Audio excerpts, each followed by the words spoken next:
グロービス試験録。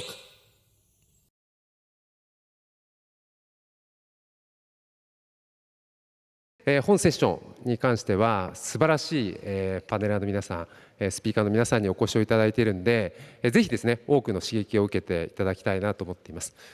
で、この前のセッションでは、世界の大きな変革、変化、激変という話がありました。外部環境が大きく変わってきていると、ウクライナの話、そしてサプライチェーンの変化、さらにエネルギー、資源、そして為替の変動、皆さんのビジネス、そしてこれからの皆さんのキャリアというのは少なからずですね、その大きな変化の波を受け、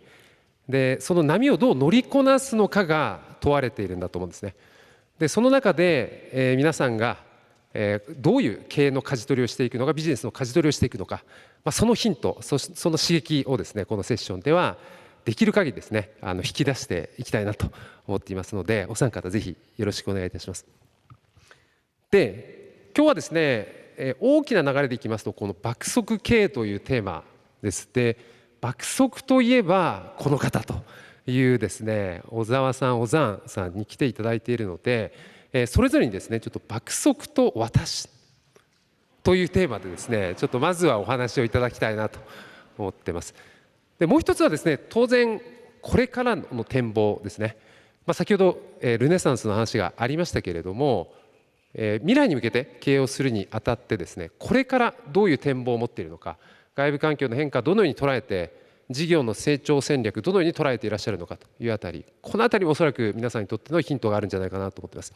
で、3つ目のテーマ、皆さんにお伺いしたいなと思っているのは、そこに向かっていく中での経営者としての志や思いやスタンス、思想、考え方、これをぜひお伺いしたいなと思っています。実はこれこのセッションをやるにあたってですね、何がこのお三方で聞きたいですかというとですね、実はそれぞれの思い、志、思想、こういった部分へのコメントが非常に多かったので、そういった場としてですね、今日は3つ目のテーマとしては立てていきたいなと思っています。で、もちろんですね、後半の方では皆さんの質問も受けて展開できます。先ほど事務局から案内ありましたけれども、最後15分ほどはですね、皆さんの質問も受けていきたいなと思ってますので、ぜひですね書き込んでいただいて、でこちらの方で私の方が確認できますので、いい質問にはぜひいいねをしていただけると、そのあたりをピックアップしながら進められればなと思っています。ではですね、早速爆速と私ということで、最初に小沢さんにですね、このテーマについてお話をいただきたいなと思っています。2012年にヤフーに9月ですかね、ジョインされて、その段階から宮坂さんをはじめとした皆さんで爆速経営というテーマで経営をリードされていらっしゃったと。この中で小沢さんはどんなことを考え、どのような行動をされて、どのように会社を変えてきたのかというあたりを、爆速と私というテーマでですね、ちょっとお話をいただきたいなと思ってます。はい、皆さんこんにちは。改めまして、小沢でございます。日頃ヤフー、LINE、PayPay、ZOZO、一休、アスクル、Z グループのサービスご利用いただきまして誠にありがとうございます。厚く御礼申し上げます。ありがとうございます。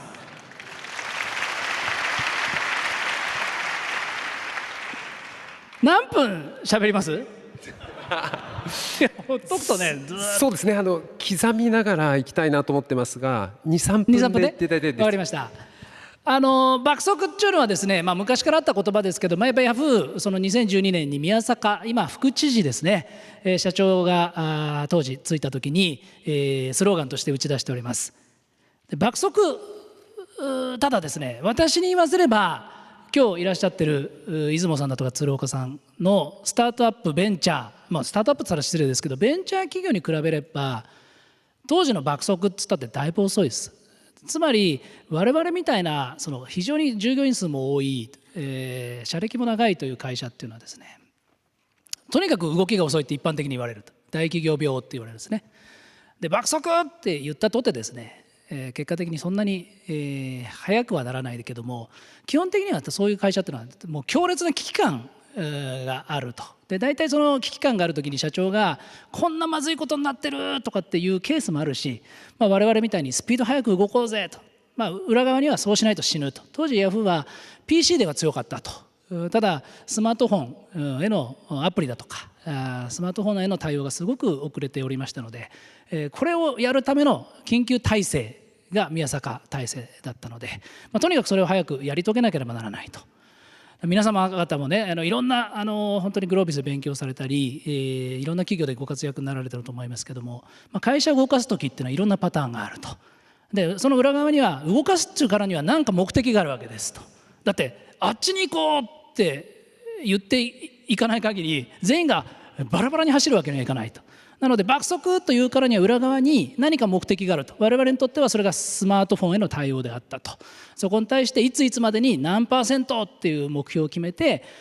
多くの従業員やっぱりね、志だとかやる気だとかを引き出すのって実はすごく難しいですよ。社長がいくら話したって。ただ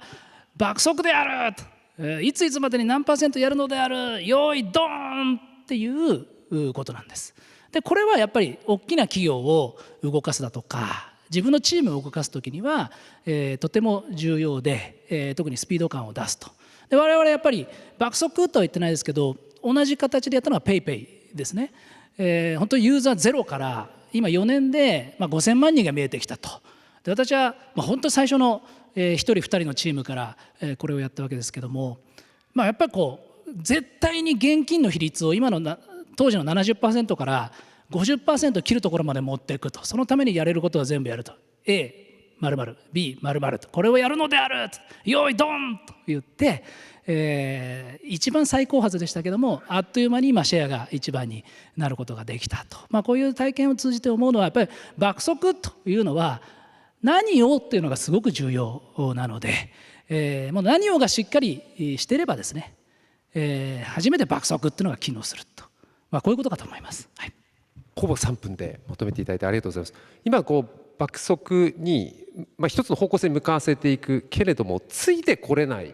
ケースとかついてこれない社員っていうのもいるんではないかなと思うんですが、そこはどのように巻き込んでいく、もしくはマネジメントされていらっしゃったんですかねと。まずですね、全員爆速でやる必要ないですね。サーバーの運用とかが爆速とかっていうわけにいかないじゃないですか。やっぱり役割なんですよ。だから一番爆速でなんなきゃいけないのは経営者です。意思決定を迷ったらダメ、もうとにかく一番最初に水を流すのは経営者ですから、A か B かって言ったら B だっていうのに1年かかってたらとんでもないことが起きるわけです。もう B であるって。でその後順繰りに水が流れていくところで、別に爆速じゃないっていう仕事は山のようにあると。ただ爆速にならなきゃいけない仕事ってのが一部ある。基本的にはそれだけで意思決定です。基本は意思決定。そうするとやっぱり意思決定の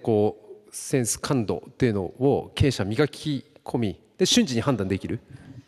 まずですね、社長が一番情報が多いから意思決定はある意味楽です。でそれから本部長だとか部長だとか降りていくと、要は意思決定がどの筋に、なんか日本国だったら憲法というものを照らし合わせて、こうだああだっていうようなものって、とある事業に関しての僕らセンターピンって呼んだり、何を大事にするかっていったものに照らし合わせて A だ B だっていう筋をちゃんと経営者が示してあげれば、迷いは少なくなりますけど、そういうのがないと部署人で判断がぶれていくと、爆速で意思決定をした時に爆速で間違えていくんですよ。これはね結構大事で、最初にやっぱり方向性も示してこっちよって言った範囲の中で意思決定を爆速でやっていくみたいなことを心がけてますね。なるほど、ありがとうございます。では同じ爆速と私というテーマで出雲さんの方にバトンをタッチしたいなと思います。はい、爆速と私別に爆速って言葉普段使ってないんですけども、今日本当に皆さんがヤフーに優しいですよね。ちょっと優しすぎるんじゃないかなと思うんですよ。普通最初自分の紹介するときに、そのヤフーとアスクルと一休とその ZOZO、LINE とご利用いただきありがとうございますって、これもう独占的プラットフォーマーですよ。拍手するところじゃないでしょう。もうベンチャーはね大変なんですよ。本当にミドリムシもベースも苦しい思いして、頑張ってるんですね。だから気がついたら Z の影が現れるみたいな、もうちょっとねスタートアップにその優しくなるようにちょっと皆さんのマインドをもうこれはひっくり返さなきゃいけないっていうのが最初に分かりました。で爆速経営っていうのはこれも騙されてるんですよ。僕はね会社でね爆速経営っていう言葉に絶対かっこいい羨ましいなっていう思いが妬み半分みたいな話ですけれども、でもちょっとあまりにかっこよくて悔しかったんでこれ絶対真似するなと。でスタートアップベンチャーがその気合とか爆速とかそういう数字で表現できないものを使ったらどこまで頑張ったらいいのかどこまで早くしなきゃいけないのかが分かんなくなると。だから後でお時間になるときに会社のホームページ見ていただきたいんですけれども、ユーグレナは7倍速なんですよ。7倍速爆速じゃないんですよ。爆速だったらねどれだけ頑張ればいいのか分かんないじゃん。で7倍速っていうのはこれも今日の会議で決めようと。で来週ちょっと今日結論出ないので来週にしましょうって言ってるといつまでたってもヤフーに追いつけないから7倍速だと。来週決めるんじゃなくて今ある情報で決めなかったらうちの会社みたいなミドル飯みたいな会社はもうすぐになくなってしまう、死んでしまう、潰れてしまう。だから爆速じゃなくて7倍速だっていうのをホームページに書いてるので後で見てください。ぜひ皆さんググっていただいて。でも今の話をお伺いするとやっぱり7倍速スピードっていうのは極めて重要、経営において極めて重要であるっていうそういうお考えが背景にあるっていう理解してはいそうです、はい、ありがとうございます。じゃあこの流れで坪岡さんもう最悪ですね。なんかもうもうこれ小沢さんと出雲さんと話しても話すことないなと思って、もうだから参考なんないです2人の話多分今日だってもうやばいことが一瞬で伝わるじゃないですか。そうですね。しかもねこの控室で議論してた話と全然違うところから来るっていう、多分さすがすごいなっていう思いますよね。そうだから逆に僕の話しか役に立たないんじゃないかなと思って、いや2人の話も全然参考にならないから。で何でしたっけ、爆速ね。そうっすね。なんか出雲さんと同じですけど爆速なんて普段全然使ったことないんですけど。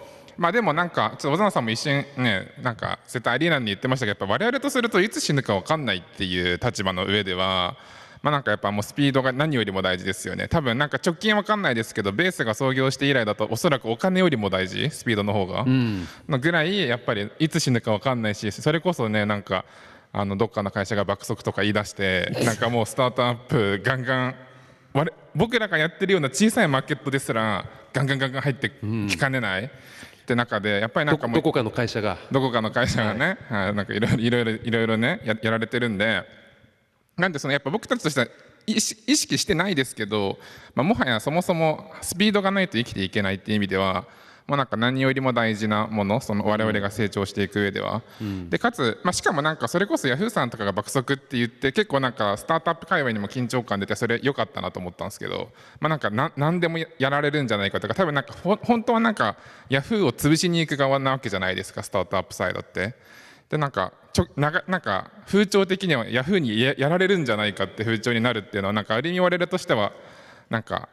嫌ですけど、それがすごい緊張感になるっていう意味ではすごい良かったなとか思ってその言葉が出てきて、なんで我々としてはやっぱ意識したことは爆速って言葉意識したことないですけど、なんかもう大前提ですよね、成長する上では、かなって思います。先ほど爆速7倍速そしてお金よりもスピードだということなんですが、経営の発信という意味では内部にはどういうメッセージを出していらっしゃるんですか。スピードに関してですか。はい、スピードに関して。そうですね。なんかあえてですけど結構なんかさっき小沢さんおっしゃってくれてましたけど、やっぱなんか意思決定ができるのはすごい早いと思うんですよね。オーナー企業だから、オーナーというか創業者がいるので、だからなんかもうそこはなんか唯一無二の武器だったかなって感じはしますよね。もうなんか最終的には独占的にガーって決めていける。なんかうちとかまだ300人ぐらいですけど組織ちっちゃいんで、なんか意思決定スムーズですけど、なんでなんかやっぱりトップがやっぱりいち早く意思決定をするとか、なんかスピード感を意識した行動をするとか、なんかやっぱりその姿を我々のフェーズだとなんか見せ続けるっていうのはすごい大事だったかなと思います。はい、もう一段ちょっと掘り下げたいなと思っているんですが、ヤフーさらにいくとZ ホールディングスってことでいくと、それこそ LINE との統合であったり、出雲さんのところでいくと救済っていう会社を買収してで取り組んでいらっしゃると。でM&A も含めて事業成長していくっていうことは極めて重要な選択肢ではあると思うんですけど、その難しさで成長に向けてのスピードを上げていく、どちらかといえばブレーキ構造も起きうるんではないかなと思ってまして、このあたりの向き合い方っていうのをお二人経営者としてどのように取り組んでいらっしゃるのか。あと鶴岡さんに関してはそのプロダクトラインナップを広げていく方向性の中でここでもやっぱり難しさあると思うんですよね。このあたりもぜひお伺いしたいなと思ってます。じゃあ出雲さんから言ってもいいでしょうか。M&A のその難しさとかそのスピードのその重要性っていうのはもう大体これはもう当然皆さんもお分かりだと思うんですね。なんでこんなにその爆速っていう言葉にそのスタートアップがその危機感を持ってるのかっていう方がちょっと大事だと思うんですけれども、その大企業が皆さんのその出身母体もそのほとんどの人が多分大企業だと思うんですね。でその大企業がそのスピーディーなその意思決定とアジリティ、そのアジャイル、その機敏にそのスモールスタートをするようになると、その大企業がその強くなって、その中小企業やそのスタートアップがその勝ち残る要素がなくなっちゃうからなんですよね、単純に。例えば日本のその大企業、その大企業の平均の1社あたりの従業員数って1600人ぐらいで、日本の零細企業っていうのは1社あたりの従業員数って3人なんですよ。でその大企業の平均の労働生産性っていうのが800万で、その零細企業の1人当たりの労働生産性って300万ですから、その倍以上差があるんですね。だからもともと大企業っていうのは規模の経済も働くし、スムースな意思決定さえできればその大企業っていうのは最強なんですよ。でその大企業っていうのが唯一必ず自分たちが大きくなって、構造的に動きが遅くなる、新しいことにチャレンジできなくなる、アントレプレナーシップマインドが自然的に失われてきて、その結果として経営の意思決定が遅くなって、そのスタートアップがそこでやっと逆転できる市場に入っていくチャンスっていうものが生まれるんですね。だからヤフーの爆速経営っていうのはこれ本当に IT のスタートアップベンチャーにとっては死活問題なんですよ。普通はできないことをやろうとしてる、永久ベンチャーっていうものにチャレンジしてるっていうのが、これがやっぱり本当にすごいことなんですね。でM&A もやればやるほど企業が大きくなって、で1人当たりの労働生産性というのはこれやっぱりいろんなナレッジとかのシェアができるから高くなるんですよ。で我々のような例えば救済とユーグレナーっていうのはもうほとんどビジネスモデル一緒じゃないですか。ミドリムシを育ててお客様に34万人のお客様にお届けする、青汁ケールを畑で育てて冷凍の青汁を47万人のお客様にお届けする、非常にビジネスプロセスが似ているので、これは一緒になった方が購買力も上がるし、いいことばっかりなんですよ。で唯一良くないのが意思決定が遅くなる、経営がちょっと待ってね、ちょっと判断するのに時間ちょうだいって言ってると、M&A のメリット、規模の経済っていうのが働くメリットと意思決定が遅れるっていうデメリットがオフセットしだすので、絶対そうならないように7倍速意思決定をとにかくスピーディーにっていうのは一番意識して行ってます。ある意味ご自身を律する意味でも7倍速って常に意識して経営判断していくということですね。じゃあ小沢さん行く前に鶴岡さんに。そうですね、うちの場合は MA とかないんでそれこそプロダクトですけども、なんかスピードとかやっぱなんかもう僕たちとしては大前提じゃないですか。そのプロダクト広げていくのはどっちかというとやっぱスタートアップとしてはなんかスピードとかはなんかもうなんかチームもちっちゃいし、自分で立ち上げてるし、そんなに逆にハードルがないことの方が多いかなと思ってるんですけど、なんかそれをロングタームでそれをどうなんかこう経営していくかって方が結構なんか個人的にはそれ難しかったなと思って、やっぱなんか別に利益作るために起業してるわけじゃないじゃないですか。そういう人もいると思うんですけど、いやなんかその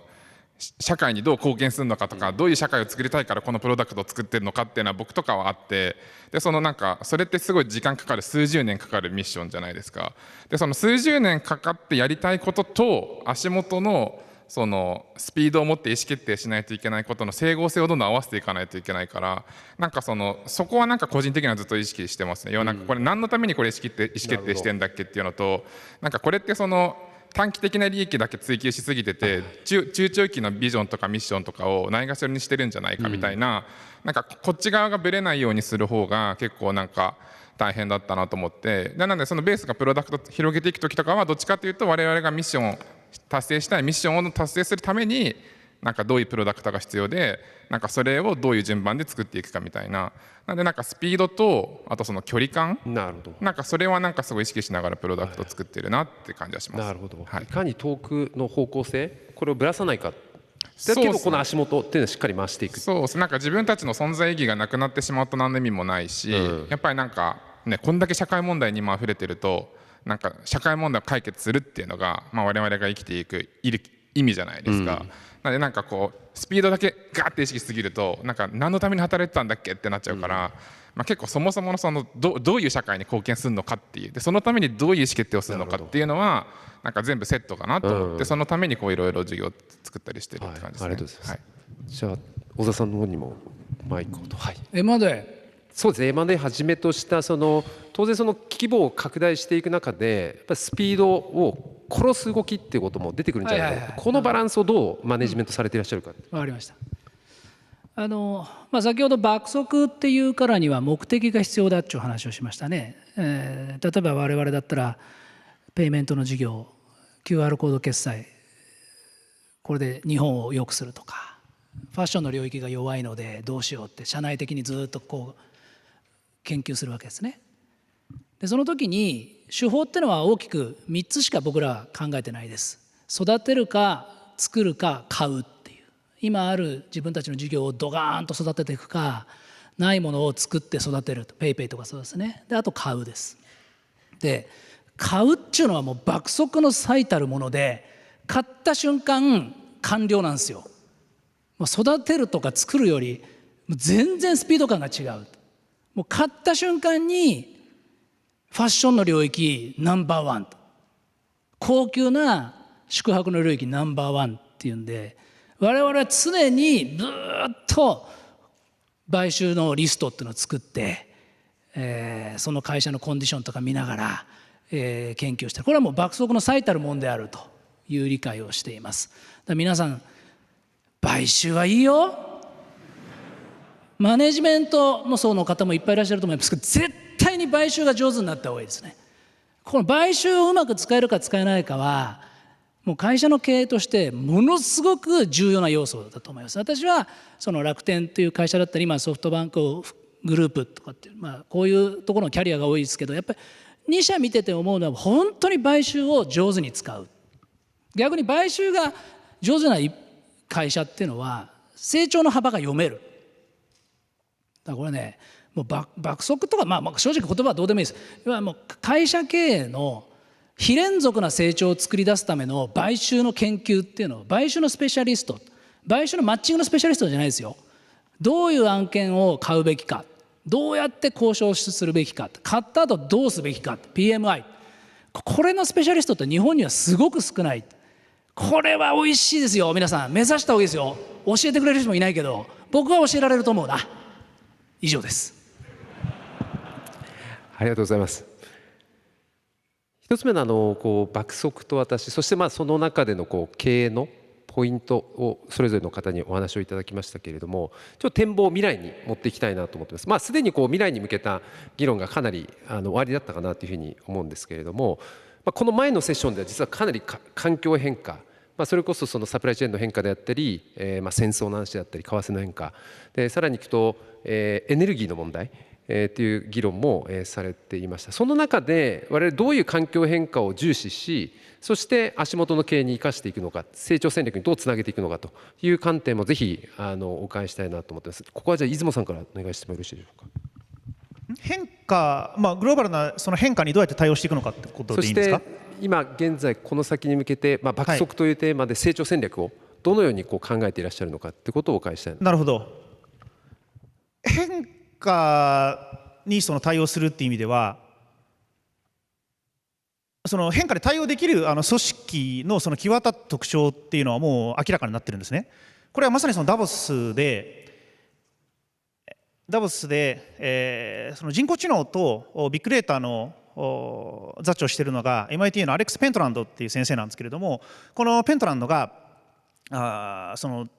変化を予測することはVUCAの時代にあったら無理なんですよ。それはもう皆さん100も承知ですよね。でその変化を予測することに価値はないんだけれども、その変化に対応できる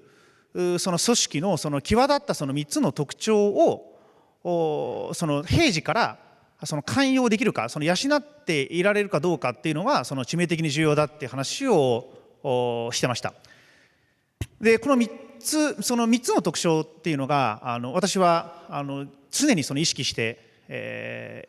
その会社経営に当たってます。で1つ目がトークアロットですから、とにかくいい話とか難しい話とかバカな話とか中身はどうでもいいんですね。そうではなくてコミュニケーションのアクション量とかアクティビティが多いか少ないかで、多い組織は変化に対応できるんですよ。でコミュニケーションが少ないアクティビティが低い組織は変化できないんですね。で2つ目がトークイコーリーってことは平等フェアってことなんですけれども、1時間例えば時間があって1時間社長が一方的にしゃべる、こういう組織はダメですよね。でそうではなくて、新入社員だろうがアルバイトだろうが自分が話したいって思った時に自分にちゃんと発言の機会が与えられるという確信安心感、セキュリティセキュアな環境があるかどうかっていうものをメンバーが感じられているかどうかっていうのがイコーリーなんですね。でアメリカも日本もヨーロッパもち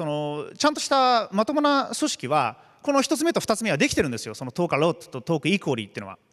で3つ目が致命的に難しいんですね。3つ目っていうのは何かというとトークアウトサイドなんですよ。トークアウトサイド、社会の変化が激しいと。でその変化に対応するために10万時間同じバックグラウンドで似たような中高年の男性の管理職が100人集まって1万時間ディスカッションしても変化には対応できないんですね。インサイドの同じバックグラウンドの人といくら話してても盲点には気づけない。だからアウトサイド自分と全くバックグラウンドが違う人をインハウスに連れてきて視座を高めないと変化を阻害しているボトルネックに誰も気づけないんですよ。でこの3つ目が一番難しくて、で僕も反省したんですね。これ確かに3つ目できてないと。じゃあ自分にとっての一番アウトサイダー誰かっていうのを考えて、やっぱり若い人、若者でも皆さんもそうだと思うんですけど、大学生って結構合うじゃないですか。だから大学生じゃないなと。じゃあ大学生よりももっと若い例えば高校生、中学生、小学生と最近海洋プラスチック問題について真剣に家族じゃなくてですよ、真剣に話したのいつですか。そういうことを考えると一番会社に必要なアウトサイダーは18歳以下の若者だと。で彼女らにトークアロットたくさん話してもらおう、たくさん発言してもらおう。で喋りたいなと思ったらいつでも喋れるっていうポジションにアポイントしようっていうことで CFO 最高未来責任者18歳以下の子どもたちを会社の役員にして変化に対応し変化し続ける組織を作るっていうことに今自分もチャレンジして、これはね本当にやってよかったなと思うので今日皆さんの会社でもぜひやってほしいんですよ。で上場企業でその女子高生が取締役なんかできるわけないとか、なんかいろんなこと言うんですけれども、これはもう関東財務局にも東証にもちゃんと確認をして、我々ができてるんですから、皆さんの会社でできない理由なんかありませんから、ぜひ7倍速でCFO、最高未来責任者、チーフフューチャーオフィサーっていう形で、アウトサイダーをインハウスに入れる、これによって変化に対応するっていうのはぜひお勧めしたいので共有させていただきました。未来を考える、未来を背負っている高校生以下の方々を招き入れていると、それによっておそらくユグレナの多くの社員は影響を受けて、で未来を考え直すってことが起きてるんでしょうね。ありがとうございます。じゃあ小沢さんも未来に向けて成長戦略を考えて、その中で爆速っていうのを今どのように捉えて意識されていらっしゃるかと。はい、ヤフーっていうのはいわゆるアマゾンとかグーグルと違って、本国っていうのがない、向こうで作ったものをローカライズする会社ではない。元を正せばね、ヤフージャパンっていうのはそういう側面もありましたけども、今は完全に日本の会社として自分たちが思いついたものを作れるっていう状態ですね。逆に言うと未来をデザインできるって、働いていてもしくは生きていて一番楽しいことの一つが未来を予測し、それに向けてユーザーの動き、社会がこうなるっていうのを自分たちで考えて、そういうプロダクトを作って、実際にそれユーザー様、お客様がそのサービスを使っていただき、社会が変わっていくというものを、ペイペイみたいなものね、4年前スイカだとか現金で払ってたものが今コンビニエンスストア、前の人ペイペイで払ってくれた、半分ぐらい払ってくれる、それを見る、目撃した時の喜びっていうのはもう本当に感激をすると。私自体は e コマースを1999年からやっていて、23年やってるんですね。で e コマースで絶対に大きくなる、絶対に大きくしてみせるって言って、もう最初の1円売れた時は本当に1円じゃないけど1000円かなんかの本が売れた時は嬉しかったけど、今自分の手元で3兆円やってると。で未来ってそんなに予測だったりするのは難しくないと。現金って減るだろうな、QR コード決済再後発、e コマースで大きくなるよねって99年の時代でも言われていて、アマゾンもありましたと。あとはその一番先頭に自分が立ってるかどうかっていうところがスピード、もちろんやる気、実力、そういうものの組み合わせで、未来を予測したり何だったりっていうのは正直そんなに難しくはない。あとはそれでもやりきれるかどうかっていう、もう本当にペイペイなんかやってて思うのは、もうやりきれるかどうかっていう。だから皆さん自身がフロントランナーに立てるかどうかっていうのは、スピードだけじゃないですよ。もちろんありとあらゆる手段をね組み立ててっていう知力だったり経験も必要かもしれないと。ただ用意どんのやっぱり競技なんですよ。でスポーツと違うのは横一線じゃないです。自分がもうスタートしたって思えばその時点でスタート。皆さん自体はもうね、将来どういうサービス作るとかどういう業務に携わるかはどうか分からないですけど、去年に対して勝負するんじゃなくて未来に対して勝負するっていうことがとても重要で、未来こうなるよねっていうのを自分で思い浮かべて、でもそれは同じ会社の中でも同じ業界でも500人1000人1万人が同じことを思いついてんだけど、それに対してなぜ自分が勝てるんだ、自分がやってるものがなぜ勝つのかっていうのをとことん考え尽くし、これならいけるって思った瞬間全力で走れるかっていう、こういうことなんじゃないかなと思っております。以上です。ありがとうございます。拍手が湧きそうですね。はい。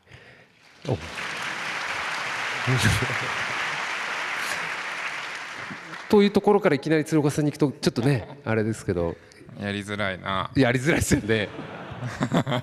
そうですよ。すみません、私のあれですね、順番間違えましたね。すみません、これ私の責任です。すみません。スタートアップで挟み込んで倒さなきゃいけないんだから。そうです。すみません。いいやそうですね、社会問題、まあなんか僕2つ結構最近意識してる。なんか僕一昨日まで久しぶりに海外行ってたんですよ。2週間ニューヨークとかロンドンとかパリとか行って、もう社会問題がすごいなと思って。なんかインフレもすごいし、円安もすごいし、もうなんかアジア人のヘイトもすごいし、ニューヨークなんて給与なんか生きるコスト上がりすぎて、なんかメトロの運転手いなくて動いてないとか、なんかアジア人がホーム行ったら突き落とされるから行くなとか、なんか銃のその発砲事件もすごい増えてるし、なんかロンドンも同じでストライキ起きてメトロも動いてなければ、なんか結構もうすごい社会問題にあふれてるから、やっぱ一つ目はなんかそのイシュー、その自分たちが向き合うイシューをどう定めるかっていうのは結構なんか大事だなってやっぱ改めて思って、なんかやっぱりもう解決すべき社会問題にあふれてるわけですよ。やっぱこんな起業家としてはこんな幸せなことある意味ないというか、なんかどの社会課題に向き合うかって、どの社会課題を解決するかっていう、なんかそれはすごい改めて大事だなって今回海外行っても思って、やっぱりしかもそれがないとやっぱり今チームビルディング結構できないなと思って、なんかまあそれこそヤフーさんぐらい大きければガンガン知名度もあるし対応できると思うんですけど、やっぱうちとかその企業ブランドっていう意味での採用競争力はまだないので、やっぱその我々はどういうイシューに向き合っているのかで、そのあなたの時間はどう社会に役立つのか、なんかやっぱそこはなんかスタートアップとして戦うのはもう徹底的に研ぎ澄まないと、やっぱり今エンジニアなんてめちゃくちゃ高騰してるし、ただ我々としてはプロダクトが一番のアセットで、やっぱなんかそこをどんどんいいチームを作るっていうのが全てにおいて意味においては、やっぱその良いイシューをちゃんと会社として立てるっていうのはすごい大事だし、あとイシューが今無数にある、なんで解決すべき課題も超あるから、なんかここはなんかより一層研ぎ澄ましたいなって一個思ったのと、まあなんかこれも海外とか見てももう一個思ったら、やっぱもう一個はその重要性、チームとしてなんかやっぱりその多様なチームを作ることの強さって、出雲さんって結構僕も近いんですけど、やっぱ相当次の武器になるなと思って。なんかベースとかスタートアップなんで、それこそ爆速じゃないですけどスピード感意識すると、過去の10年ってすごい同質的なメンバーめっちゃ僕大好きだったんですよ。なんか僕が1って言ったらみんな1 OK 行こうみたいな、なんかだけどなんかこれもっとなんか遠くに行こうとすると、やっぱその多様なチーム作んないとなんか限界がすぐ来ちゃうんですよ、会社として。でなんかそれこそ若い方みたいな出雲さんおっしゃってましたけど、まあ、なんか本当にチームとしてちゃんと重要性を作り出して、でそれがダイバーシティにつながって、まあ、なんかやっぱりそういうチーム作っていかないと、なんかまあそのなんていうんですか、 D&I とか結構なんかバズワードですけど、なんか実際に強い会社を作るためには超必要だなってなんか最近改めて思ってて、なんでやっぱなんかなんかそういうバズワードだから向き合うんじゃなくて、なんかやっぱりそれが本当の競争力になるって徹底的に自分たちで理解して、でそこに本当に盲信するっていうのはなんか大事だから、やっぱそのイシューとなんかその重要性、インクルージョンはなんか個人的にはすごい大事だなと思って経営してます。勝てる理由にもなるってことですね。そうですね。じゃないとなんか逆に勝てないというか強いチームにならない。やっぱこれからはなんかそのもうガンガンなんかお金で叩いて勝てる時代じゃないじゃないですか。なんでやっぱ強いチーム作るためにはそうしないといけないなと思って。ありがとうございます。残りですね6分ほどで質疑の方なんですけれども、質問の方なんですがすでに60件以上ですかねいただいてます。でこれから追加というよりはぜひいいねボタンの方もですね押していただいて、いいねボタン多いところからできる限りお返ししていきたいなと思ってます。でその中の一つともつながるところです。3つ目はですね経営者としての思想や考え、そして志、思い、こういったものが皆さん現在どのように考えているか、そしてどのように育んでいらっしゃるのかということをお伺いしたいなと思います。これはじゃあ鶴岡さんから言ってもいいでしょうか。そうですね、ちょっとなんで僕つながってるんですけど、やっぱ最近はソーシャルインパクトすごい意識してて、やっぱりなんかその起業家の仕事ってその売上とか利益を作るだけの仕事じゃなくなっていると僕は思ってて、やっぱその社会貢献するっていうのとビジネスを作るっていうのを両方実現するっていうのが多分今の起業家のお仕事だと思うんですよね。でなんかやっぱりもうべらぼうに利益を上げるだけで許される時代では多分ないというか、べらぼうに利益を上げながらもう一方でしっかりとしたその社会貢献をするっていうのがセットでようやく起業家になれるかなとなんか僕は思ってるというか、なのでやっぱりなんかその軸は相当最近は意識していて、なのでやっぱりその自分が日頃思ってることがそのエゴになってないかとか、なんかエビルじゃないかみたいなのとか、なんかその社員の大事な時間が悪いことに使われてないかとか、なんかその軸ではすごい考えるようにはしているなって感じですかね。ちょっとクイックですけど、はい。ありがとうございます。じゃあ小沢さんにも同じ問いでお願いします。はい。ヤフーって27年経ってます。ね、で社長5代目なんですよ。ね、孫さん、井上さん、宮坂さん、川辺さん、私って5代目なんですね。サラリーマン、ね、唯一サラリーマン、ね、偉そうなこと言ってるけどサラリーマンだった。つまり別に、なんだ創業社長でも何でもないで、そういう人間がヤフーで経営者として何やりたいかっていうと、皆さんね、大企業に所属している方々もちょっとそういう気持ちがあられるのかもしれないけど、ヤフーを通じていかに社会に良いこと、インパクトあることができるか、ヤフーを利用してねっていうことなんですね。今でも逆にね、こう自分がヤフー使ってても気に入らないことだらけなんですよ。全然これはもうダメだと。でそれ直すのが仕事じゃなくて、このヤフートップ、ヤフー検索とかね、人が何千万人使ってる、せっかく使っていただいているものを使って、で IT ってそのものが非常に環境には優しいものです、ね、やってるだけで優しいと。こういう領域においていかに社会貢献できるか、その企業のトップにいるっていう時に、やっぱりこう従業員の方にもその喜び、その未来を考え、それを実現するヤフーという、ね、自分一人では街にいたらできなかったかもしれないし、他の会社ではできなかったかもしれないですけど、ヤフーという会社の中でこの目の前にいる膨大なユーザーとお金とリソースと我々みたいな経営陣と一緒にやることによってすごいいいことができたと。ペイペイ目の前で使ってくれて、あの汚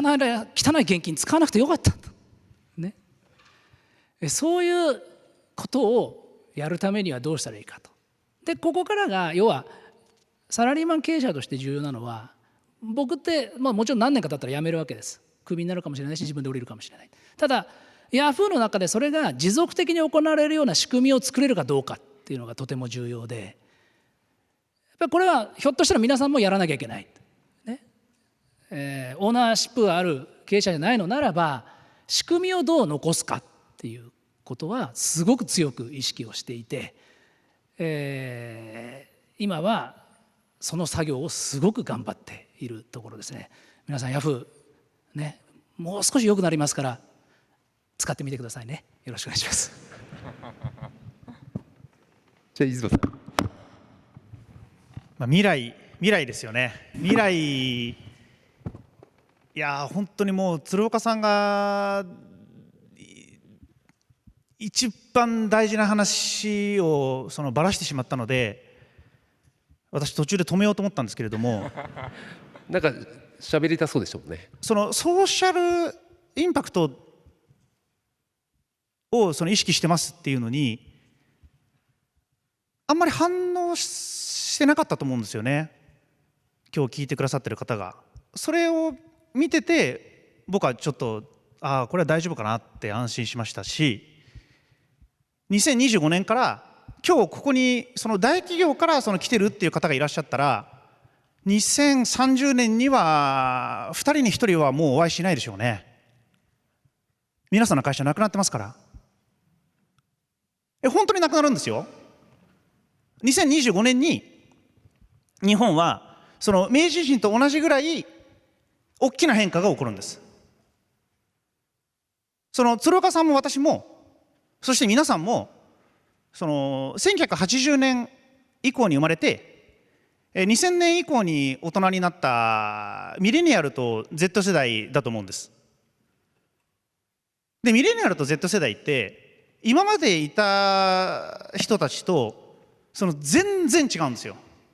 決定的に違う。2つあるんですけれども、1つがデジタルネイティブで、2つ目がソーシャルネイティブ。もうこれ以上お金稼いだってもう地球が壊れちゃったら意味ないですよね。もうどんなに素晴らしいものでもデジタルじゃなかったら使わないですよね。でも今までそのミレニアルと Z 世代ってその日本においてはその社会の中心にいなかったんですよ。で私は昭和55年1980年生まれで2000年に20歳になった、ミレニアルの最初なんですけれども、自分の同期は150万人います。私の親父は団塊の世代の最後で日本人が一番多かったんですけれども、1949年生まれ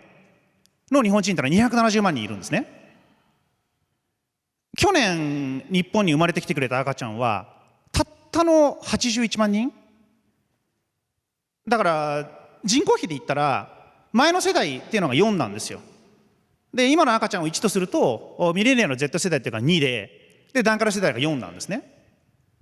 でこれでなんかその新しいことやろうと思ってもその3対4で、多数決してもその何にもそのデジタルネイティブとかそのソーシャルネイティブなものがそのメガトレンドのその主流になるマジョリティになるってことはその人数的に今までありえなかったんですけれども、これが2025年に変わるんです。今日本に1億2600万人いますけれども、そのうち社会の中核を担っているのが生産年齢人口、これはもうどの国でも15歳から64歳なんです。でこの15歳から64歳の生産年齢人口っていうのは日本の場合6300万人なんですけれども、この2人に1人がミレニアルと Z 世代に変わるのが2025年なんですね。そうすると何が起こるか、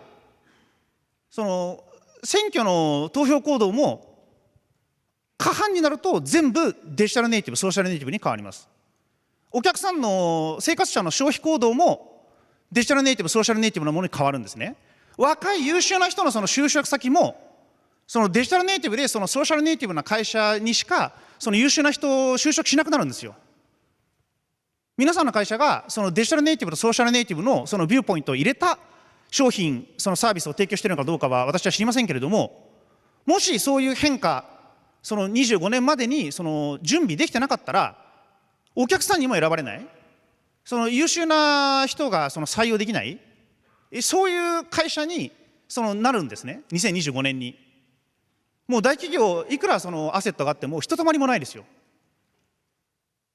だこういうその大きなその変化にその対応するために必要なものはそのソーシャルネイティブとそのデジタルネイティブの人たちのその視点をできるだけ早く取り込んで会社をその変化に対応させるっていうことなんです。でそれをそのヤフーにされると困るので私はちょっと言いたくなかったんですけれども、でも皆さんの会社にはぜひ潰れてほしくないので、25年までにこの大きなそのメガトレンドのその変化の前にその準備をされるっていうことはその未来については特にお勧めしたいと思います。ありがとうございます。残りですね12分ほどになっているんですが、質問も70を超えるぐらい、集まっています。で、質問をですね私の方でピックアップさせていただきながらお答えをいただくっていう形で進められればなと思っていますが、一つ目はですね、どうしたら小沢さんに M&A を教えていただけますかっていうのが一番多くの票を集めておりました。クイックにグロービスの講座ですか。ありがとうございます。そうですね。知らないけど、はい。小沢さんにはグロービス学び放題、グロ放題にもたくさん出ていただいてますので、ぜひ登録されてない方登録していただくということでお願いしたいなと思います。高いぞーいや何兆かけて学んでると思ってんだ。ですね、爆速で進む上で、難しさ、ブレーキを踏む瞬間のために心がけている原則はありますかという問いがあります。これちょっとお答えしたい方ぜひお答えいただきたいなと思っています。バンバンいっちゃいますか。はい、基本的に、意思決定は8割ぐらい間違えてますからね。意思決定することが大事なわけであって、意思決定してやってみたら間違いだったって分かることが大事なんです。だから8割から9割間違うっていう前提に立って進めることです。じゃあこれちょっと、他の出雲さんもしくは鶴岡さんに考えてから行動する、ご自身がそういうタイプでその結果として自分にはスピードが不足していると認識しているという人物にどういうアドバイスをしていただけますかという質問が来てます。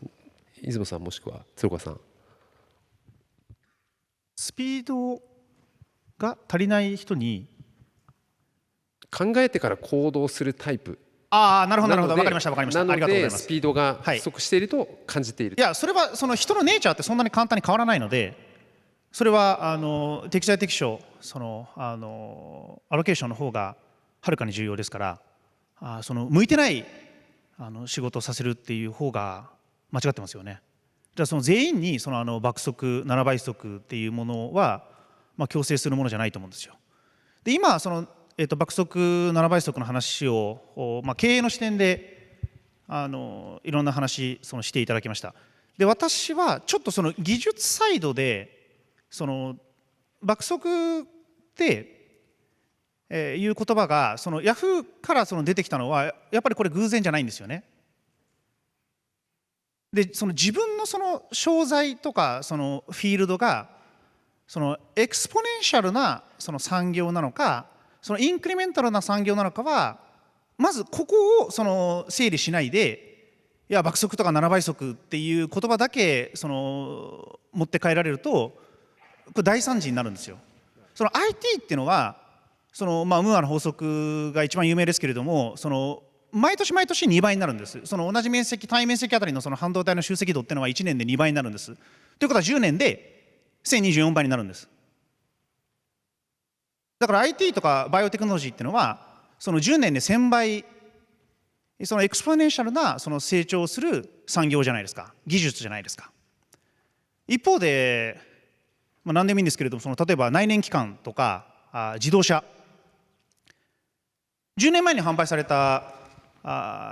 その車と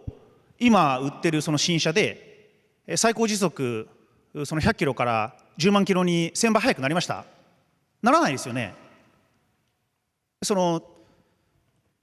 エクスポネンシャルなそのフィールドではその爆速とかその7倍速とかやっぱりかなり重要なんですよ。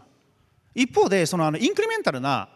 そのちょっとずつそのビジネスプロセスをその改善しなきゃいけないそういうその R&D のその研究者に対して爆速でやれ7倍速でやれって言ったらやっぱりちょっとこの経営者その技術とかそのフィールドとその自分たちのその強みのそのマッチング全然分かってないなってその不信感与えちゃうじゃないですか。ですからそのどのフィールドのその話をしてるのかっていうのをまず一番最初にそのどの土俵にその上がってるのかっていうのをその整理して、そのスピードっていうのは議論するのが私は大事だと思います。その意思決定っていうのは確かに爆速がすごく効きますしそのインクリメンタルなものはそのトライアルの回数が重要なんですよ。ごめんなさい今間違ったこと言った。そのエクスポネンシャルなそのものはその何でそのブレイク何で爆発するかわからないものはそのトライアルの回数が重要なんですね。でそのインクリメンタルなものはもうちょっとその歴史的なその蓄積とかそういったもののその延長線上にそのいろんなその工夫とかがその必要なのでそのどういうそのフィールドなのかっていうのは大前提として必要だと思います。しっかり思考を投入してどういう事業モデルかビジネスモデルかその上でどういう行動様式を取るべきかって判断するべきってことですね。はい、皆さんの志はいつどのようにできましたかという質問も多くのいいねが集まってますんでこれ鶴岡さんコメントもらってもいいでしょうか。いやもう起業しながらですね最初から全然そんな志とかミッションとかなくてもう最初はなんかベースでプロダクト作りたいと思って僕エンジニアだったんでコード書いてなんか一個山登ったら次の山が見えるみたいな感じでなんかミッション結構なんか僕とか結構偉そうになんかソーシャルインパクトとかミッションだとか言ってますけどなんかこんなのなんかここ数年で思いついたようなこと知ったような言葉使っててなんかでもこういう人の話聞くとなんかミッションがないと起業できないのかなとかありますけどみんな意外にないんじゃないかなと僕は思っててやっぱなんかミッションは後からついてきたりとかなんかあるかなと思ってたりするんでもう全然なんか最初はもうノリでコード書いてましたね。はい、最初はあれですね本当にこたつで、インターンもともとキャンプファイヤーっていうところでインターンしててなんですけどでそこ辞めてベース作るんですけどもうなんか最初楽しくてコード書いただけなんですけどもうなんかきれい事で後付けですねミッションとかねでこれあれはいちょっとはいそれぞれの観点からの学びがありますねということで、出雲さん18歳以下の役員を入れて、良かったこと、予想外のことはありましたか。良かったことはだいぶお話しいただいたので、予想外のことってありましたかっていう質問が来てます。予想外のこと、やっぱりどんなに、そのサポートしても、その応援しても、その高校生が、その女子高生がその役員会でその本当にその安心して発言できるかっていうと難しいですよね。これはもう、予想以上に大変でした。大変でしたけれども、もう 100% やっぱりその自分がその CFO のそのオンボーディングにその全力でそのコミットして、その彼女が言ったことはその内容のその良し悪しをその精査するとか、その絶対しないと。とにかく全て必ず着手するっていうことをその一番最初に宣言をして、毎回の取締役会で毎回同じ宣言を繰り返して、その彼女の発言は必ずそのチャレンジしてみると、トライアルしてみると。なぜならそのために会社のその変化をリードするためにアウトサイドからその来てもらった人のその視点なんだから、これは良さそうだとか、これはその会社に関係ないとか、もうそういうのがその混ざったらその何の意味もないので、そのとにかく全力でやるんだって言い続けて、それでも最初セキュア、その安心して発言してもらうのには思ってたよりは少し時間かかりました。ありがとうございます。質問たくさんいただいているんですが、残り3分となりましたので、残りはですね、ぜひ聞きたい方は名刺交換していただきながら直接お伺いいただければなと思います。残り3分ですので、1人1分間ほどでですね、ぜひちょっと皆さんにメッセージをいただきたいなと思います。じゃあ鶴岡さんからお願いしてもいいでしょうか。ありがとうございました。そうですね、僕もなんかすごい聞いてて勉強になったんですけど、なんかざっくり今日僕が今ざっくり30歳で出雲さん40歳で小沢さん50歳みたいな感じで、なんか10年後に出雲さんみたいに絶対なれないなとか、20年後に小沢さんみたいになれないなって改めて僕思ったんで、なんか真似しちゃダメだなと思ったんですけど、自分のそのなんかそういった意味ではそのね、こうはなれないっていうのを改めて知って、自分のスタイルスタンスをもうどう作っていくかっていうのがやっぱ改めて大事だなとか思ったんで、なんか僕もまだまだ学ばないといけないし、それこそ飛鳥会議とか G1 とかいろいろ学ばせてもらってますけど、なんかそういうのを通じてやっぱ常になんていうんですか、なんかこう先天的に持って生まれた才能よりも、なんか今日どうアクションするかとか行動するかの方が結構人生への変数もたらす変数結構でかいなってなんか僕は思ってるタイプで、なんか僕とか全然あんまりいい大学とかも行けてないけど、今日何をするかで人生をこう選択してきて今ここにいさせてもらってるって感じだと思うので、なんかこう日々ラーニングじゃないですけど常に学び続けて、なんかまたこの諸先輩とは違うスタンスでなんか小沢さんぐらいの年齢を迎え入れるといいなって改めて思いました。ありがとうございます。ありがとうございます。じゃあ年齢順になりますか、出雲さんお願いしてもいいでしょうか。大企業とベンチャースタートアップ、今日ヤフーとミドリムシとベースが壇上にいるのはこの組み合わせがその日本に今一番必要とされているっていうそういうメッセージだと私は前向きに受け止めて今日来させてもらったんですね。これは本当なんですよ。その大企業がそのいいところをその生かしつつ、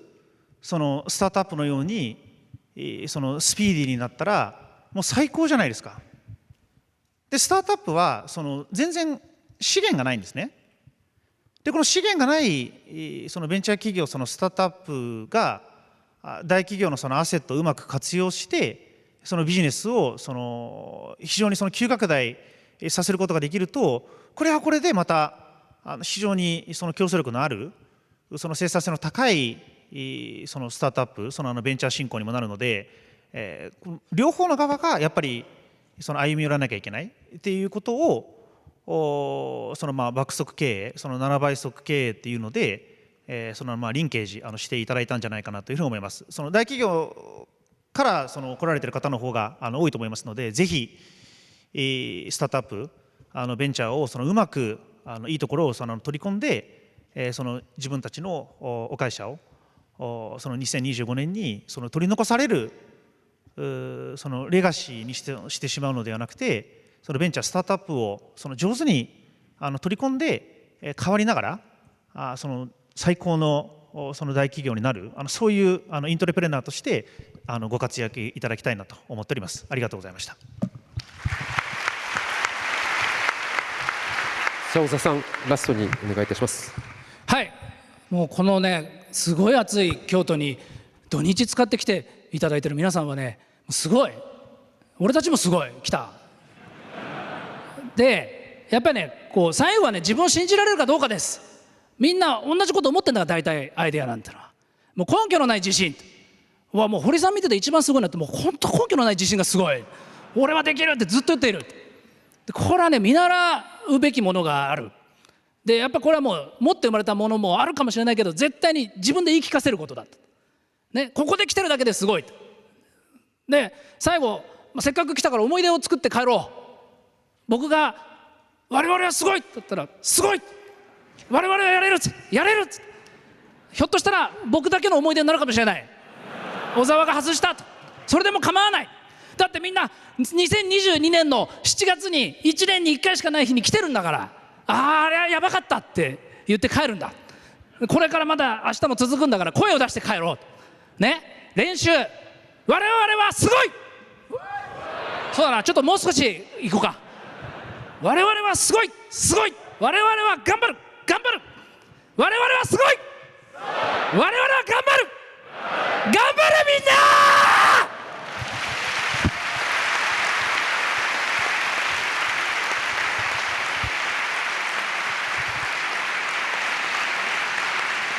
ありがとうございました。